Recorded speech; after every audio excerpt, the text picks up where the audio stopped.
Hello friends, welcome to my channel garden and gardening. यहाँ पे देखिए लिल्टाना का प्लांट है और जिस पे अब फ्लावर आने स्टार्ट हो गए हैं।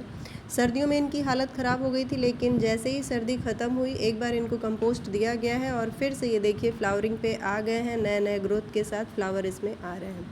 तो लिल्टाना के फ्लावर कई कलर में होते हैं। इनकी जो हाइब्रिड वैरायटी होती है, जैसे कि मैंने लगा रखा है, ये छोटी सी झाड़ी नुमा पौधे होते हैं, बहुत ज़्यादा हाइट तक नहीं जाते। लेकिन जो इनकी देसी वाली वैरायटी होती है उनकी हाइट काफ़ी चली जाती है, 5 से 6 फीट तक उनकी हाइट हो जाती है।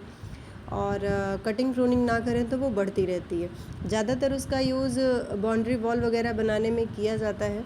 और बहुत लोग इसको लगाना अच्छा नहीं मानते, क्योंकि अगर हम इसको ज़मीन में लगाते हैं तो इतना ज़्यादा ये जंगली घास की तरह ये बढ़ने लगता है। पूरा ये जगह जो है, एरिया जहाँ लगाया जाता है, उसको बहुत तेज़ी से कवर कर लेता है। लेकिन ऐसा नहीं है। अगर इसकी ड्रॉप वैरायटी को हम गमलों में लगाएं तो बहुत अच्छा रिज़ल्ट मिलता है, बहुत अच्छे से इसमें फ्लावर आते हैं। और इसमें जो है हाइब्रिड वाले में इतने कलर होते हैं, रेड, येलो, ऑरेंज, वाइट, काफ़ी कलर होते हैं। तो किसी भी कलर को हम अपने गार्डन में ऐड कर सकते हैं। और यहाँ भी देखिए मेरे पास 4 वैरायटी है। येलो वाले पे फ्लावर आके अभी ख़त्म हो गए हैं और थोड़ा सा मैं लेट हो गई हूँ वीडियो बनाने में। अभी इस प्लांट पे भी इतने ज़्यादा फ्लावर आए हुए थे कि पूरा ये प्लांट भरा हुआ था। और ये जो पौधा मैं दिखा रही हूँ, ये कटिंग से तैयार हुआ पौधा है और इसमें रेड कलर के फ्लावर आते हैं। पहले ऑरेंज रहता है, धीरे धीरे जैसे फ्लावर पुराना होता है फिर ये रेड कलर में चेंज हो जाता है। और जो बड़े पॉट में, मिट्टी के पॉट में लगा हुआ है, इसमें पिंक कलर के फ्लावर आते हैं। इस तरह डार्क पिंक कलर के फ्लावर आते हैं। काफ़ी खूबसूरत लगता है जब ये पूरा प्लांट फूलों से भरा रहता है। फ्लावर ख़त्म होने के बाद इसमें सीड्स बन जाते हैं। जिस तरह से मिर्च के सीड होते हैं, काली मिर्च के, उसी तरह से इसमें सीड्स बन जाते हैं। तो बीज से भी अगर हम इसको ग्रो करना चाहें तो ग्रो हो जाते हैं। लेकिन कटिंग से बहुत ही ईज़िली ये पौधा ग्रो हो जाता है। तो कटिंग अगर हम बारिश के टाइम में लगाते हैं तो काफ़ी अच्छा रिज़ल्ट मिलता है। अब इसके अगर हम केयर की बात करें तो बहुत ज़्यादा मिट्टी कोई इस तरह की नहीं लेनी है कि ऐसी मिट्टी में लगाएंगे तो ये पौधा ख़राब हो जाएगा। नॉर्मल अपने गार्डन की मिट्टी लीजिए, उसमें थोड़ा सा कंपोस्ट मिला लीजिए। और रेत वगैरह मिलाने की ज़रूरत नहीं है। अगर आपके एरिया की मिट्टी रेतीली है, चिकनी मिट्टी नहीं है, तो उसमें अलग से रेत मिलाने की ज़रूरत नहीं है। राइस हस्क मिला लीजिए, थोड़ा सा पौधों में नमी बनी रहती है। और टेरेस पे हमारे जब हम इस तरह से गार्डनिंग करते हैं तो थोड़ी सी मिट्टी हल्की होती है, तो इससे भार भी थोड़ा कम हो जाता है। राइस हस्क मिलाने से जड़ों को भी थोड़ा सा ग्रो होने में आसानी रहती है, क्योंकि मिट्टी हमारी हल्की बनती है, भुरभुरी बनती है, तो इससे जड़ें बहुत अच्छे से फैलती हैं। अगर हम इसको मिट्टी के पॉट में लगाते हैं तब तो बहुत ही अच्छा रिज़ल्ट मिलता है। प्लास्टिक के पॉट में लगाते हैं तो थोड़ा सा ध्यान देने की ज़रूरत होती है। किसी भी पौधे को अगर हम प्लास्टिक के पॉट में लगाते हैं तो थोड़ा सा ज़्यादा ध्यान देने की ज़रूरत होती है।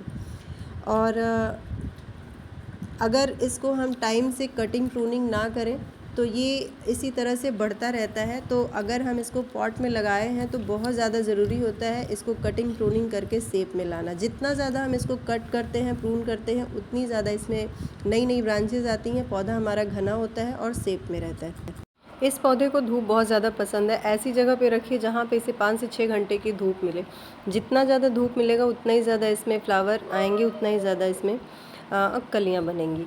तो इस पौधे को धूप में रखना है। बहुत ज़्यादा कंपोस्ट की ज़रूरत नहीं होती है इस प्लांट में। साल में 2 बार हम इसमें कंपोस्ट दे दें। जिस टाइम में हम सभी परमानेंट प्लांट को फर्टिलाइज़र देते हैं, 1 फरवरी और मार्च के टाइम में, और दूसरा अक्टूबर सितंबर में, उस समय अगर हम फर्टिलाइज़र देते हैं तो बहुत अच्छे से ग्रोथ निकल के आती है और फिर से ये पौधा फ्लावर पे आ जाता है। बहुत ज़्यादा मैं केमिकल फर्टिलाइज़र का यूज़ नहीं करती अपने किसी भी प्लांट में। तो गोबर की खाद या वर्मी कंपोस्ट, नीम की खली, यही सब कंपोस्ट मैं देती हूँ अपने गार्डन में। जब आपको लगे कि पौधे की ग्रोथ रुक सी गई है या पौधा ग्रोथ नहीं ले रहा है कंपोस्ट देने के बाद भी, गोबर की खाद या वर्मी कंपोस्ट, उसके बाद आप केमिकल फर्टिलाइज़र का यूज़ कर सकते हैं। और अगर पौधा ठीक ठाक चल रहा है तो केमिकल फर्टिलाइज़र यूज़ करने की ज़रूरत नहीं है।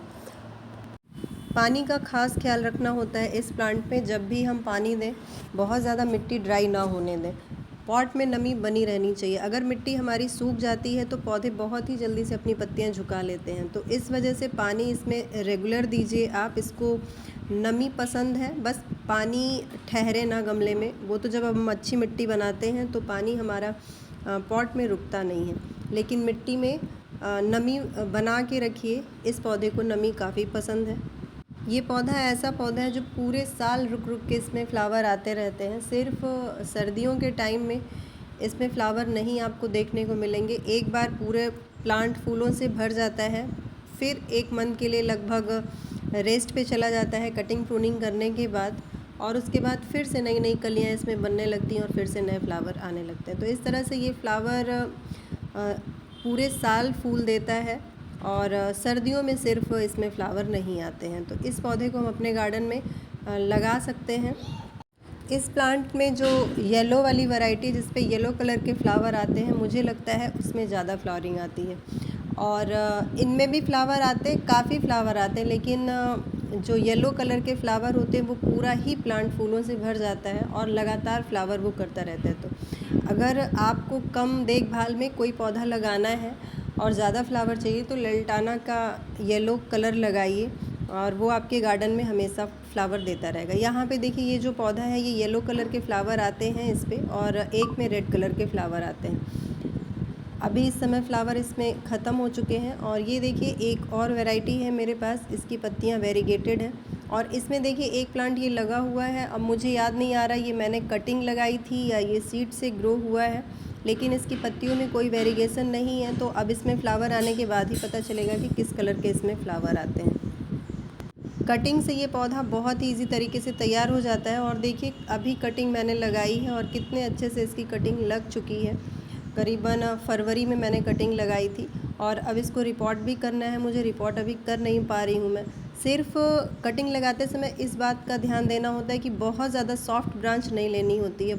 इसकी जो ब्रांच हल्की सी ब्राउन हो जाए उस तरह की ब्रांच का अगर हम इसको लगाते हैं, कटिंग लगाते हैं, तो बहुत ही अच्छे से कटिंग लग जाती है। लेकिन सॉफ्ट वाली जो कटिंग हम अगर लगाते हैं तो वो गल जाती है। और जब भी कटिंग लगाएं तो इस तरह से किसी भी बड़े पॉट में जिसमें बड़े प्लांट लगे हों उस गमले में इस पौधे को रख दीजिए। उससे मिट्टी से नमी मिलती रहती है और छाया भी बनी रहती है प्लांट की, तो पौधा हमारा बहुत आराम से लग जाता है। तो इस तरह से अगर कम देखभाल में पौधा लगाना है तो लल्टाना को ज़रूर लगाइए अपने गार्डन में।